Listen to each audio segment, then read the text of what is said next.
So now looking at the asset specificity, as I told you that outside the relationship, it has very little value. But if you just in descriptive manner, if you want to understand what those asset specificities could be, think of physical asset specificity. So equipment and machinery that possibly comes into the relationship of the two parties, okay? And they may not be of much value outside. Site specificity, I gave you the example of coal mine and the thermal power generating station. So in that context, you know that the site specificity in terms of close proximity can actually create some kind of problem for future transaction, because today I am tied to this particular choice of site, and then tomorrow you can simply be opportunistic and behave in a different way, and which might lead to a complete renegotiation of the whole thing. Okay. Human asset specificity, accumulation of knowledge and expertise that is specific to the one trading partner. Okay. So which may not be of use if you change the trading partner. Dedicated assets by an input supplier, sometimes our investment in general capital to meet the demands of a specific buyer. So suppose tomorrow you are trying to contract with some input supplier.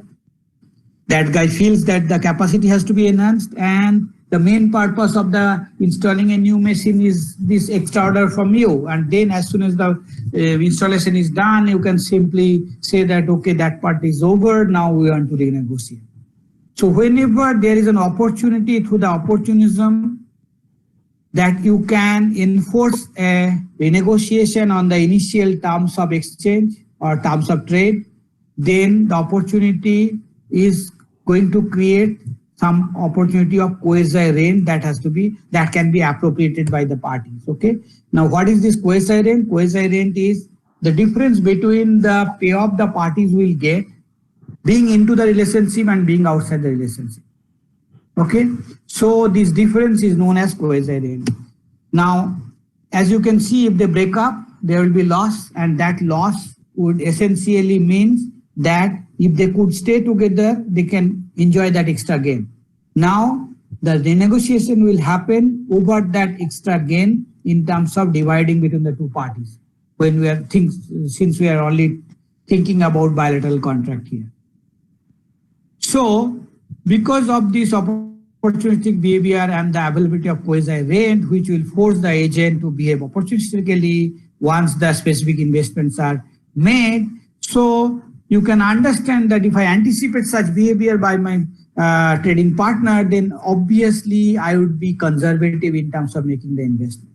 Okay, because I know that once I am sunk with the investment, I have to negotiate the deal with that guy, and that guy will take me for a ride almost. Okay, given that depending on how much outside option I have, even with that investment. Okay, so these are typically. This leads to the hold-up problem. So hold-up problem is essentially the underinvestment problem in this kind of context where you are not sure of the terms of trade. As a result, you do not make the efficient amount of investment. So now, remember that these hold-up problems are different from effort choice problem, moral hazard. Okay, there is, for the details, if you want to understand, go to Wikipedia or other kind of relevant material where you do find the exact difference. So in the moral hazard, typically the effort, if you still want to think as some kind of input, these are all post-contractual. Hold-up problem is ex-ante problem based on that contract is not perfect. Okay, so is it clear? This is in terms of investment, which is ex-ante investment. Moral hazard problem is ex-post contract. These are ex-ante contract. Now, consider a very simple problem. Think of that there is only one unit of input that is required by some final good producer. And input seller wants to supply that particular unit. Now, suppose the buyer agrees to pay P. P is the price at which this particular unit will be traded. So input supply will produce and give it to the buyer. And this buyer will then further sell it and get some revenue out of it. So it will further process and then sell it. Okay. So think along that line. So think along in terms of upstream and downstream structure. Now suppose the cost of production for the supplier is C plus E, where C is the actual cost of production, whereas E is another cost of production. If E is increased, then C goes down. Okay. So in other words, you can think of that CE is the cost of production of the input, but some ex ante investment of E amount can actually make this CE lower. Okay. And that's the advantage, that you can reduce your cost of production by some amount, but for that you have to make some investment, which is E. And we consider this C as well-behaved function. Okay. So this is essentially what is being discussed here. So the profit of the input supplier is then P minus C minus E, because E is ex ante investment, but that's again a cost for the input supplier. C is the cost of production of that input, and P is the price at which the agreed upon contract is there. So P is the price at which the buyer is supposed to buy the good.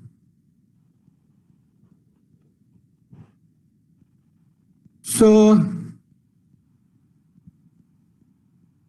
there's a little, this is not buyer is assured of, it is the, if the input supplier is assured of the price P, then he will set E such that DCE by DE, so there's this first derivative, will be equal to -1. So essentially this particular profit by the input supplier will be maximized, and that maximization will lead to this particular condition.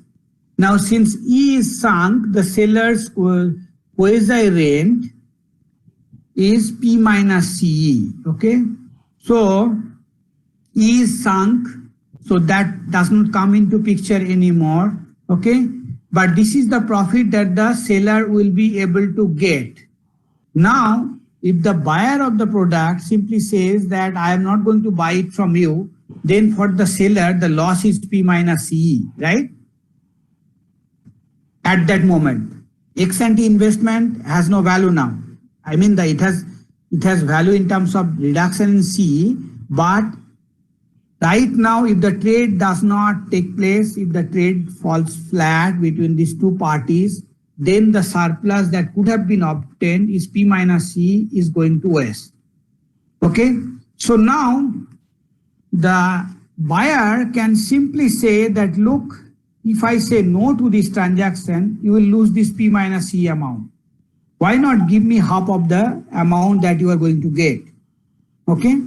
Now, half we are considering because we are thinking in terms of Nash bargaining. So if the outside options are 0 for both the parties, and if this is the only surplus that is available right now in terms of this the sellers and the buyers exchange, then the half of that quasi rent will be what the buyer can appropriate. So now, if that is anticipated, if the seller knows that this is going to be renegotiated in the following manner, that this quasi rent part will be, half of it will be taken away by the buyer by renegotiating the contract. So that means the new price that will be there will be P minus C by 2, because this P minus C by 2 is exactly what the buyer is interested to appropriate. That means buyer is expecting a discount over the agreed upon price P by the amount P minus C by 2. So this will be the new price that will be at which the trade will take place. Okay, because of this haggling over this quasi rate between the two parties. Then the seller's expected payoff would be, seller knows that this is going to be renegotiated, and then final price will be this much. So seller will be able to get this much only at the end of the day when it makes the investment. So this will be P plus C by 2 minus C minus E. So this will be the seller's expected, seller's payoff. Okay, not expected, there is no uncertainty here. So compare this with the original thing that the seller was maximizing. Seller was maximizing this and through which it was actually choosing the amount of E. Okay, now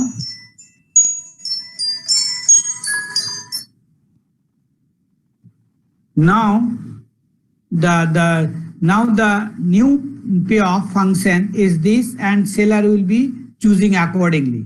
Okay, now that will be maximized, and the first order condition will be giving you this particular expression.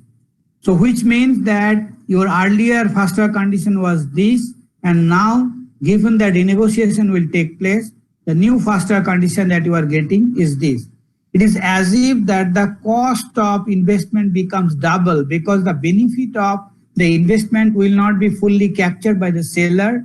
So that will make the seller conservative in terms of investment, and the new EAH, because of this hold up problem, will be much lower. Okay, so this is what the hold up problem leads to, the underinvestment in the cost reduction of the input supplier. Okay, which should have been better for the overall surplus maximization, but this is not being possible because there is no guarantee or commitment on the part of the buyer in terms of that price P. Okay, and this is being renegotiated. Okay, so this is due to the lack of contract, because if there is complete contract, and then those complete contracts are never renegotiated. Incomplete contract will always be renegotiated. Okay, because there will be contingencies where things are not exactly specified, and they have to come to a new contract at that moment about that exchange that will take place. Clear? So one way to solve this hold up problem is to write contract. Sir. Yes. Yes. Sir, you are saying that first it was -1, then it is now -2. It right. Then it is it mean to say that the seller is at point lower at investment, because now he is investing less to reduce its cost, because now right. reducing like 1 rupee investment reduce cost by 2 rupees. Isn't it? No, it is not that. So if you think of cost function as a convex function, CEH, okay, downward sloping, okay, because that's one assumption I have already in the first assumptions one, but also have another assumption which is on D2C D squared, and that's also if it is convex. Okay, so then you will find that your change of happening under the new effort choice, not effort, no new investment choice E. So your E will come down. If you have a downward sloping, okay, think of a diminishing returns to your investment on the cost reduction. Okay. Yes. Yes. Then you will be able to see that cost reduction is taking place. So the C is coming down. Okay, but it is not coming down very sharply, so it is basically getting flattened over the E space. If you plot in the x-axis the E, okay, and C in the y-axis. Okay, clear? Okay. Okay. So long-term contract is a way out for solving this kind of holder problem, but we all know that long-term contract has a lot of other problems also, right? So it is not an efficient mechanism through which you can easily adapt, because if everything is cast in stone, then we cannot possibly adapt to the new exigency or the contingency that will appear tomorrow. Okay. So, and for this course, the classic case is that we do not know how the exam mode would be. So today we are not sure whether it is offline or online, given that NTA is going ahead with the joint entrance and IIT exams, and possibly they will also go ahead with our own entrance test. So possibly we might have some kind of offline exam tomorrow, okay, in December. So that's the expectation. But again, that's as a probability. We don't know anything. We don't know anything in the sense that it could be with some probability offline and with some probability online. So based on that, our adjustment has to be done. Okay, right now you are studying in a particular manner, thinking about that these are all open book exams. But tomorrow, all of a sudden, if you hear that it is not open book exam and in fact you have to come to Delhi school to write an exam. That means all these material that you are reading, there can be direct question, okay? So those possibilities will always remain. So when you prepare, you have to prepare very thoroughly, keeping in view that both are possible. Okay, but that's a very simple example of the problem of long-term contract that we can write today. But typically between the buyers and sellers, there are thousands of uncertainties that happens, how the markets are behaving, how the inputs are arriving and all that thing, and whether the labor force is also exerting the effort properly, whether the kind of quality supply that the input supplier is supposed to give is up to the mark or not. Okay, so all these things, and in the quality spectrum, there can be actually a continuum spectrum. So it may not be easy to convince the court about that there is genuine undersupply of quality or under provision of quality. You cannot possibly make that argument in the court of law and get a proper redressal. So because of all these reasons, the contracts are always incomplete. So the long-term contract could have actually solved the hold-up problem, okay? But it is not possible because we know that long-term contract has thousands of other difficulties, okay? So now, another way to solve this is vertical integration. So imagine that the buyers and sellers are both now under the same firm, okay? So then there is no uncertainty about the final transaction that will take place, okay? So that's how we are moving on to the vertical integration, and Grossman and Hart story is exactly about taking this investment story of the hold-up problem from one side that we have just discussed. Grossman and Hart will take it from both sides, okay? That both sides can make investments and which cannot be contracted upon, okay, in ex ante. So now, so you can read all this stuff that is there. So the ownership of an asset has the right to determine the use and disposition of the asset. So now we are bringing in the ownership of asset, and the vertical integration story will be in terms of that whatever asset is there between the relationship and on which the investments are being made, who will own the asset. Now, naturally, without going into the details of the model, you can simply think of that whoever has the major contribution in any particular activities in terms of generating value should be in the controlling position, right?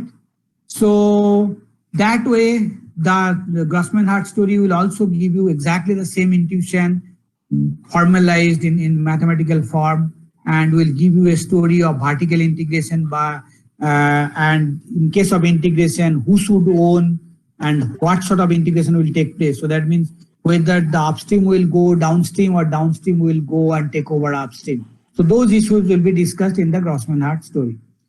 Now I'm seeing 3 bullet points. Let me tell you what are these. So Grossman and Hart argue that it is not obvious that the integration should, because we are talking about that integration is helpful in terms of getting rid of the hold-up problem.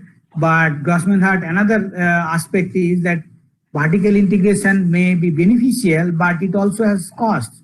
And those costs it is actually trying to introduce in the following manner, that it is not necessary that even under vertical integration, it is not necessary that more information will be available, because think of that these are 2 divisions of the same firm. Okay, but that doesn't necessarily mean that the divisions will cooperate to the highest possible extent in terms of sharing information.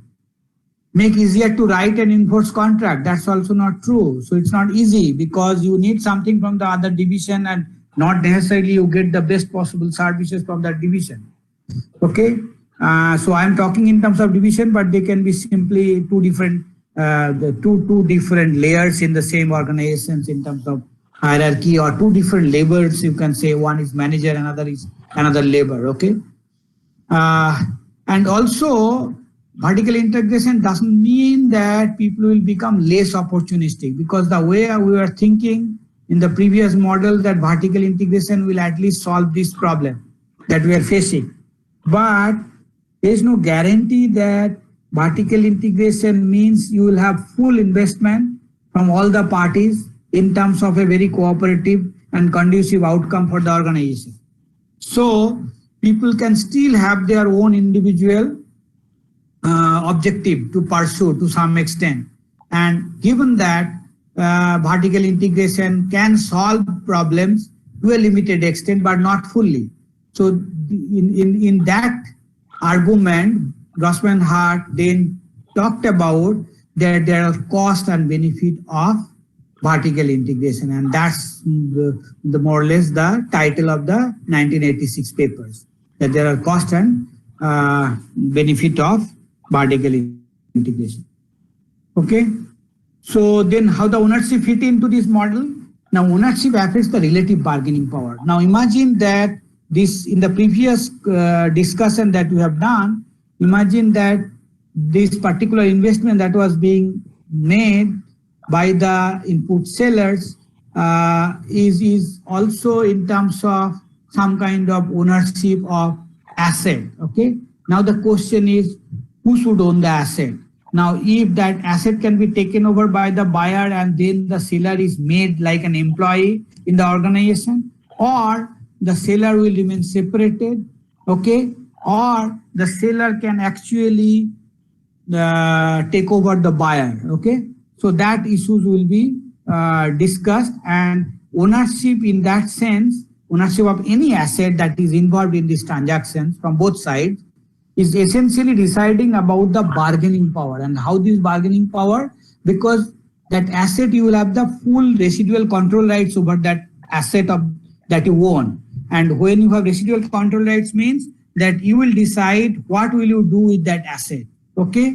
And then when you take it out of the relationship and install it somewhere, then that improves your outside option, value of the outside option, and that enters into the determining the bargaining power and the bargaining outcome through the Nash bargaining, because in Grossman Hart, it is always taken that Nash bargaining, which is the efficient one given the structure of Nash bargaining. It is never a bargaining failure of any sort.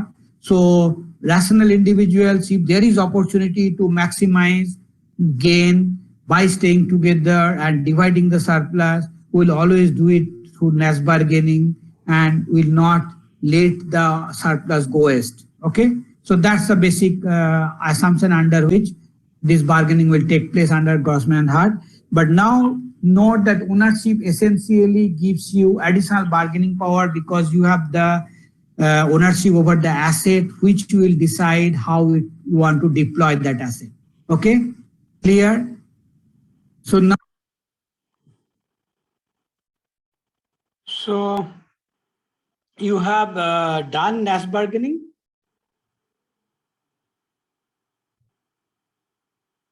Hello. Have you done Nash bargaining?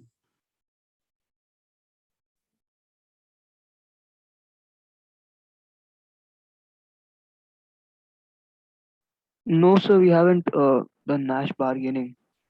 Okay, so let me just give you a brief way to look at it. Imagine that two players are bargaining over a cake of size 1, okay? Now, that's the surplus available to the two parties. Now, how the bargaining will take place? Now, under 4 different assumptions, or they call it axioms, under which there is only one function that will determine, that's the bargaining, Nash bargaining solution, that will determine the division of the pie between the two parties. And what is that function? That function is simply that suppose two of us are deriving some utility from that cake, okay, or call it money. So suppose we have money metric utility, so ux equal to x, okay? So imagine that way.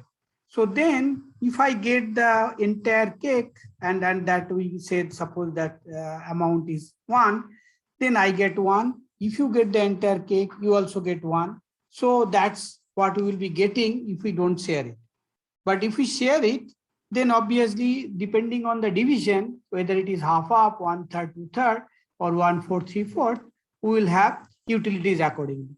Now, what exactly, which particular division will be Nash bargaining solution? That is to be determined by your utility minus your disagreement payoffs into my utility minus my disagreement payoff. Okay. So in other words, if there are two players, U1 minus D1 into U2 minus D2, and there is only one argument which is entering into this U1 and U2. Okay. And so you maximize this function, you will get the Nash bargaining solution. So think of that, suppose $1 or 1 rupee has to be divided between the two parties, and suppose we have nothing else to do. So in essence, our disagreement payoff, if we don't agree to this, to the division, we get 0. So then what will become? Then X is one person's division, 1 minus X will be another person's division. Okay. So now X minus 0 into 1 minus X into minus 0 will be the Nash product, and that has to be maximized. Now, if you maximize this, you will find that half is the share. So $0.50 or half rupees each will be the ideal kind of division under Nash bargaining solution. So is it clear? So typically in day-to-day life, in most of the situations, we talk about 50-50, that 50-50 is essentially the outcome of Nash bargain. Now here, the one important thing is that disagreements payoffs are taken to be 0. Now, the ownership, the way we are thinking in the organization context, the ownership of any asset will give you the full control right or full residual rights of that asset. So you can deploy that asset anywhere you like. So your disagreement payoff, that D1 or for me D2, will be different. If I own the asset, my disagreement payoff will be different. And if you own the asset, your disagreement payoff will be different. And then the Nash product will be U1 minus D1 into U2 minus D2. Now, those who have higher disagreement payoff, that means those who own the asset, they will typically get higher share of the pie. Is it clear? So U1 minus D1 and U2 minus D2. Now, depending on the value of D1 and D2, whoever has higher disagreement payoff will the solution will typically tilt towards that guy. So is it clear?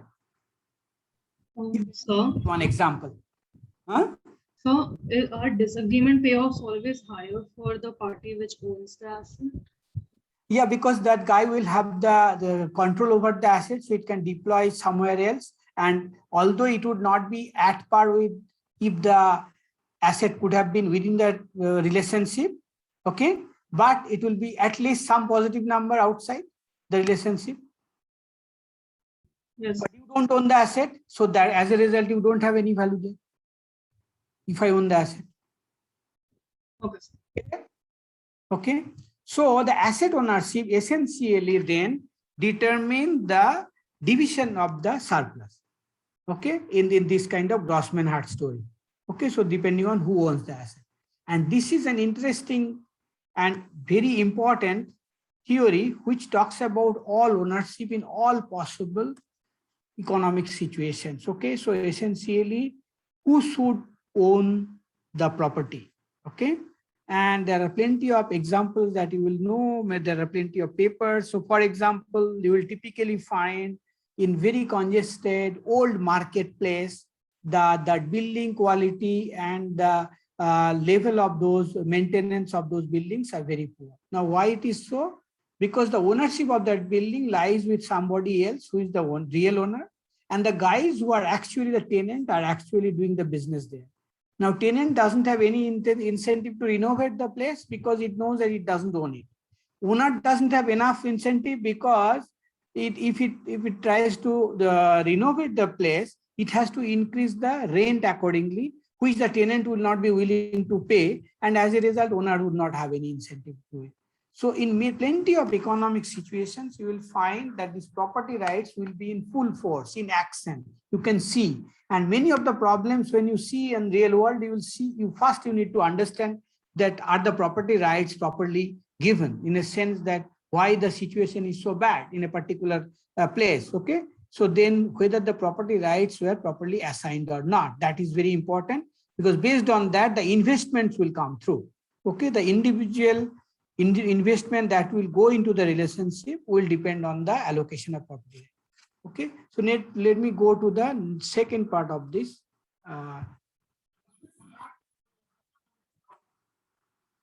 So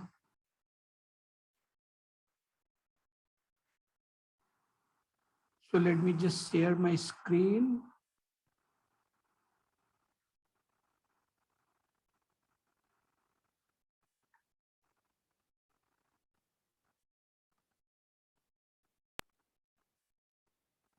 Not only for the theory of farm, but overall as an organizational economics issue. And this is the property rights theory of the farm. Okay, so what is it all about? The fundamental issue is there is incomplete contract. So you cannot specify all the contracts ahead of time. And if you cannot specify all the contract ahead of time, and if there is relationship specific investment has to be made, so then you know that there will be hold up problem. Okay, so these are the two important pillars on which this property rights theory is built. And property rights matter as they determine who has control over future decisions. Okay, in case no agreement will be reached. So this is the punchline of the property rights theory, that it actually gives the control over the future decision. Okay, so those who own the asset, they can take decisions about those assets, and that determines their income or earning in case there is a negotiation failure or bargaining failure.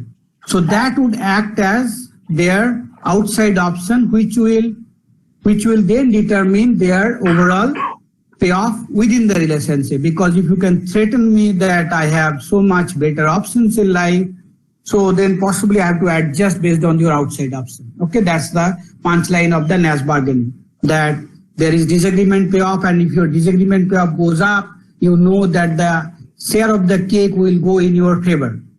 Okay, so these property rights, essentially through this assignment of property rights, this will determine the future bargaining position of the parties. It can explain the pros and cons of integration. So if you integrate different activities together, that's our purpose of understanding farm. That means how far they integrate in the vertical chain of activities in order to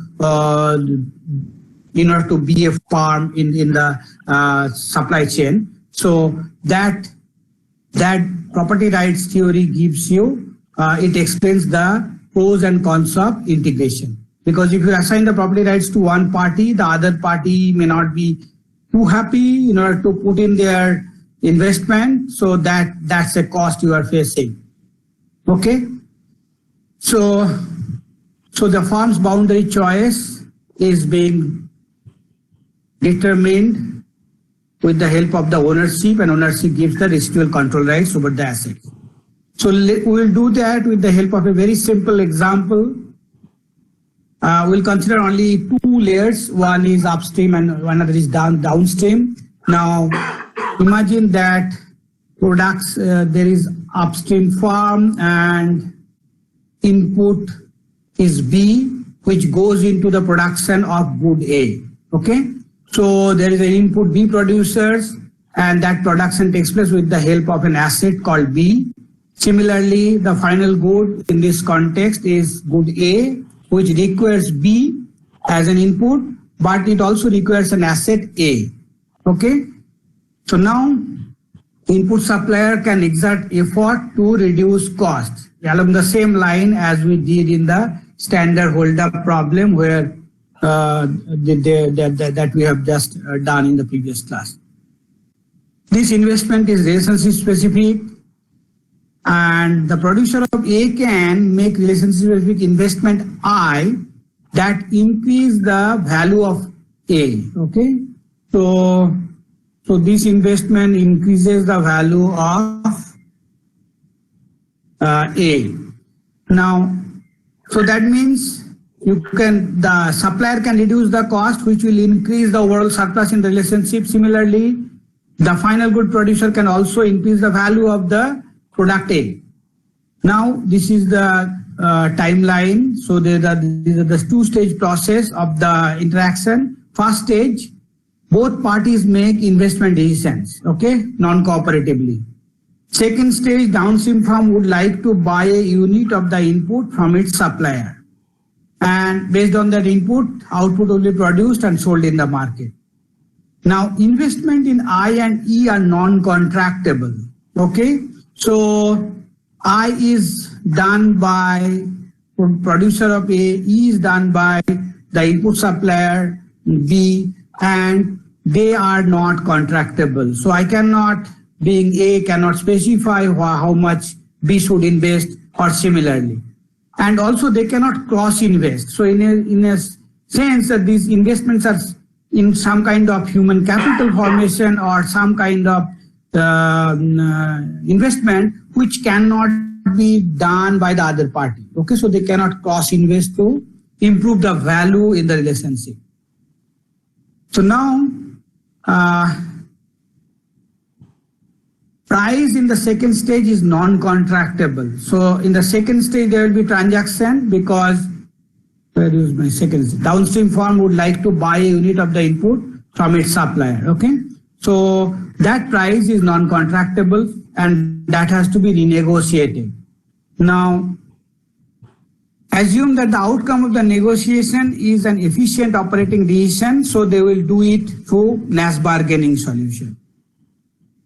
Now, in this structure, we will be able to think of three different possible ownership structure of asset A and B. One is vertical separation, which means that the respective division or the production unit, they own their own asset and they remain separated. So that's the situation of vertical separation. Downstream integration, so IS acquires, so upstream firm acquired the downstream division. Similarly, upstream integration, the downstream firm acquires the upstream firm, okay? And the independent situation is known as vertical separation. So now, some people are also asking questions about what is fast-paced in a given situation, okay? Now, if you remember your game theory course that I did in the last semester, you do know the definition of fast-paced and in any kind of situation of conflict and agency, how to define fast-paced. Fast-paced is a situation where nothing is lost, everything is done in the social interest. Okay? So, this is my social surplus. Sorry, this is not my social surplus. So, just a moment.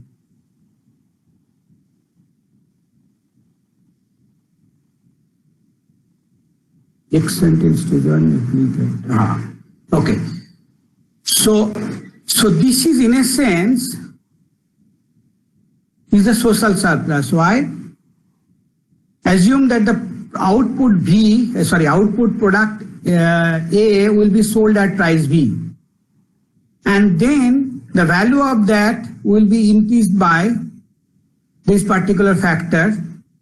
In that case, the I is to be made by producer the A. Similarly, the cost of production is S, but it can be reduced further by an investment E. Okay, so this will be the final cost of production if E is made as investment. Okay, so now when you are looking at the social surplus, you are looking at the total surplus minus the total cost. Now, if you look at this particular expression and then maximize by choosing both I and E as a social planner, you get this is and the optimal choices will be fast-paced. Okay, because you are not introducing any conflict of interest between the parties. So the fast-paced is a situation where social planner would ideally like to maximize without paying any attention to the conflict of interest. So in other words, everybody is socially driven and everybody will be making their choices based on what the social planner tells them to do. Okay, so I'm receiving some email questions. So this particular fast-paced concept was also discussed at the time of moral hazard problem that we did. Okay, And also we did some adverse selection problem. They are also from the social perspective. Whenever the buyer sellers has differences in valuation, now asymmetric information creates a problem, but otherwise if you get rid of that asymmetric information problem, then from the social point of view, you will be able to define what is the fast best in terms of maximum trade taking place. Okay, so fast best is always the social planner's problem and what that entails. That is your fast best. So now coming to the nitty-gritty. So this is the payoff of the producer A. Now producer A gets a value B. This is the valuation improvement that can be done, and I is the investment that can be done. Okay, and the price of input that producer A has to give is P. So this is producer A's surplus. Okay. Similarly, if you look at the cost of production of input supplier B, S is the cost of production, but it can be further reduced by an investment called E. You can consider that as kind of, again, human capital. So you become more efficient in the production. So that will reduce the cost of production. Okay. So in other words, both B, which is the value of the product, and if I is equal to 0, then this component is 0. So B is the bare bone value of the product without any investment by A. Similarly, the cost of production for the input seller is S when E is equal to 0. Okay. And the surplus of the input seller is P is the price at which the goods will be traded minus the cost of production minus what is its personal cost of making this investment E. So we are taking that as simple E as the cost of production. Okay. So now at stage 2, the aggregate gain from trade under the investment E and I, revenue of the downstream firm minus the cost of the upstream, is this. So this is at stage 2. So this is the social surplus available at stage 2. And then this is the social surplus available at stage 1, because at stage 1, you have to also factor in the 2 investment that is being undertaken in stage 1. Okay. So based on that, if you maximize this expression, you get I star equal to A star and E star equal to alpha star, and that will give you the overall surplus B star. Okay. Now, when you make this, substitute this I star and E star in your expression of the social surplus, then what you will get is B minus S plus A square plus alpha square, and let us denote B minus S as K, some other parameter. Okay. So this is your total surplus at the efficient level of investment that is done by the parties. Okay, under the social planner's jurisdiction. So as if social planner is telling how much to be done and people are doing without thinking about any conflict of interest or hold up problem that they will face, or there is a problem of negotiation in second stage of the transaction. Now vertical separation means that A is owned by some entity and B is owned by some other entity. Okay, so the producer of A and producer of B are separated. Now as soon as that happens, in the event of no trade, there are outside options for both the parties.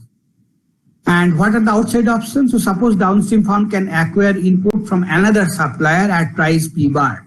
Okay, so this is different from the P that was the agreed upon price to begin with, but we know that that price has no meaning. It is not contracted fully, so it will be always renegotiated. So this is the option available for the producer of good A to buy the input from outside at price P bar. If it does so, then its investment in I is less effective because you are combining input from outside, which is now being processed to produce the good A.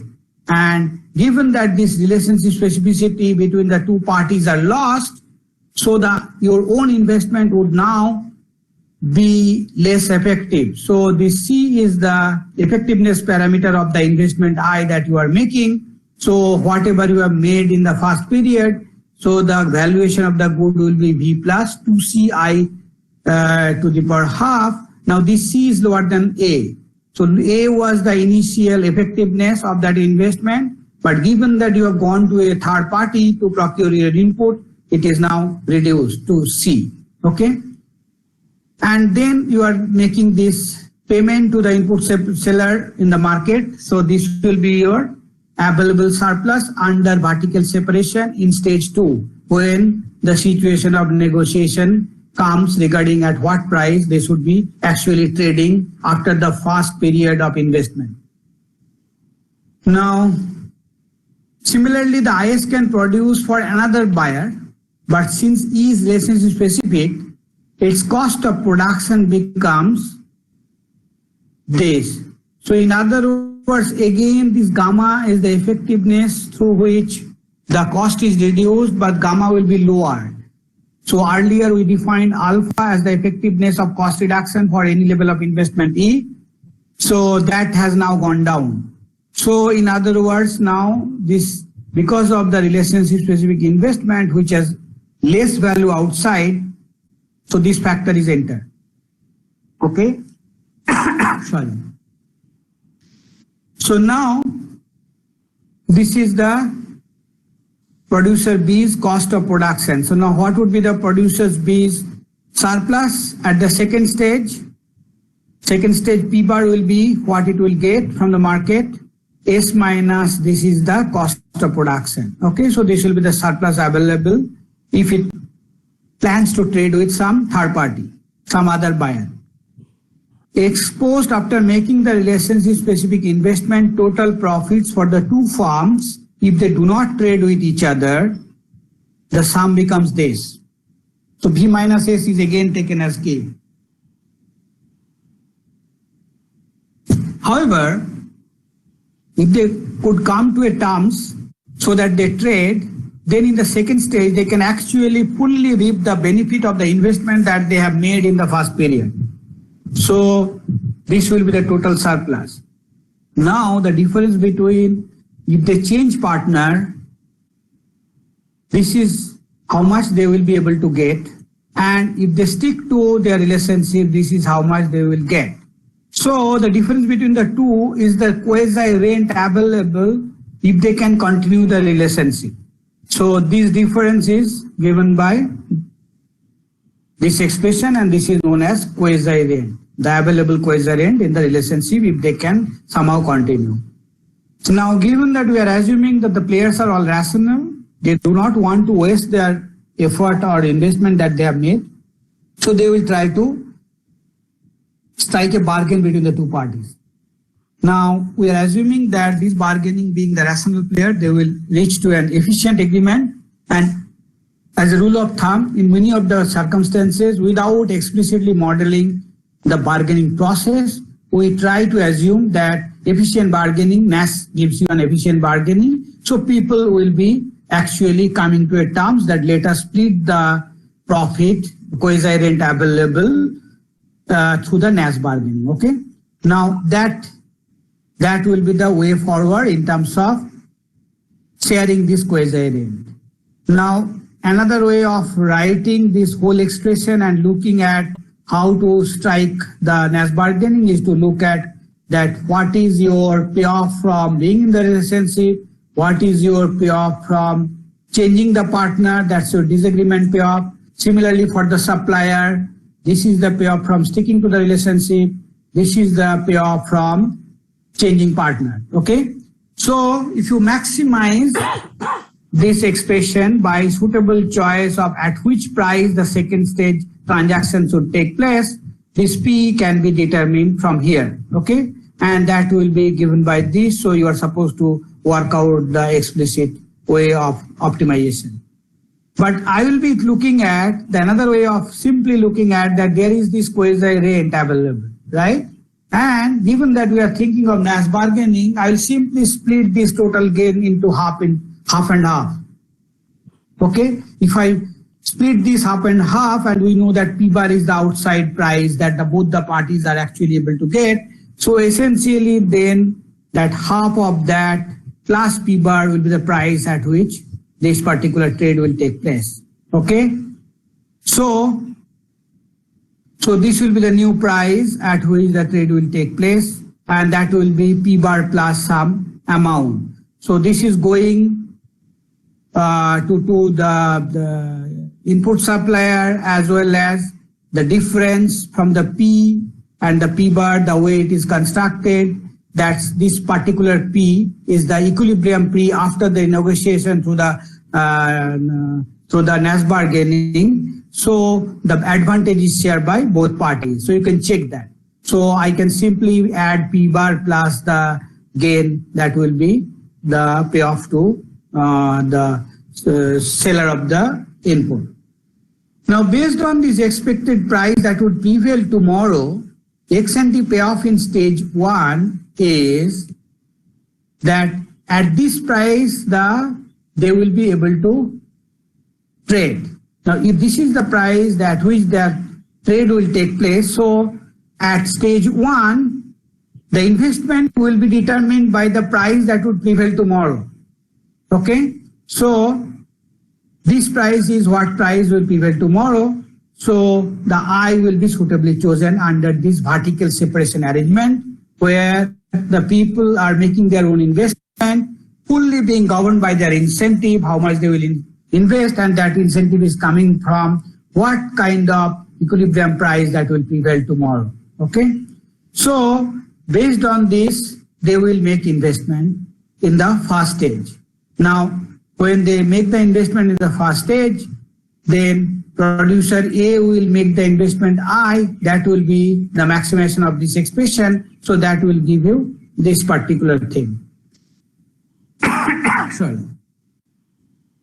Now, this will imply that under vertical separation, the optimal level of investment that producer A is doing is A plus C whole square by 4. Now, remember that this is different from what was there when there was cost based. That was A square by 4, right?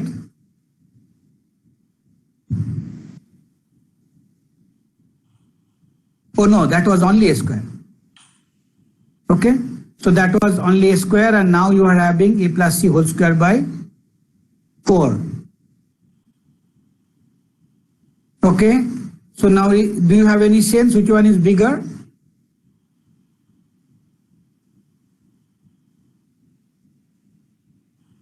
Do you have any sense which one is bigger, this or A square? A square. Yes. So because of this vertical separation, the amount of investment will go down. Now look at the producer's B's problem. It knows that there will be an negotiated. Sorry.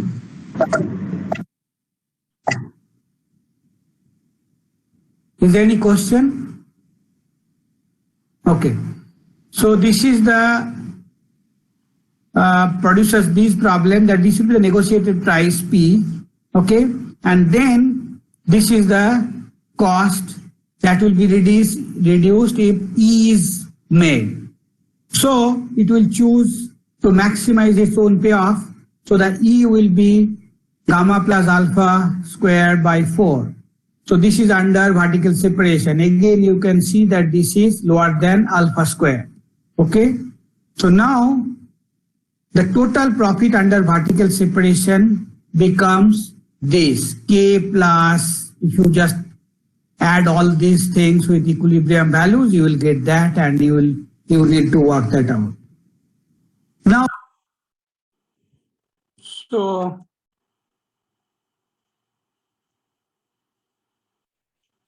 this is essentially, we have just covered one part of the Grossman-Hart, that is under vertical separation when both sides are making investment. Now, given the uncertainty that prevails about the terms of trade after those investments and the Nash bargaining outcome, that renegotiated price is factored in at the time of making the investment, and those investments are typically lower than the socially efficient level, and that gives you the overall payoff under vertical separation. Okay, so until this point, we are stopping here. Do you have any question?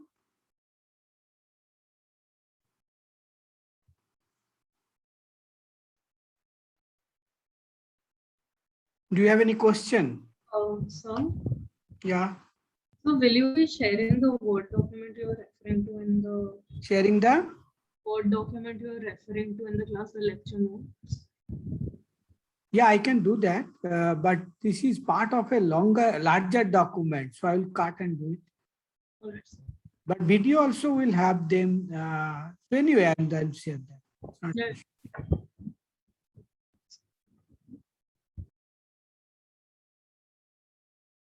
Anything else?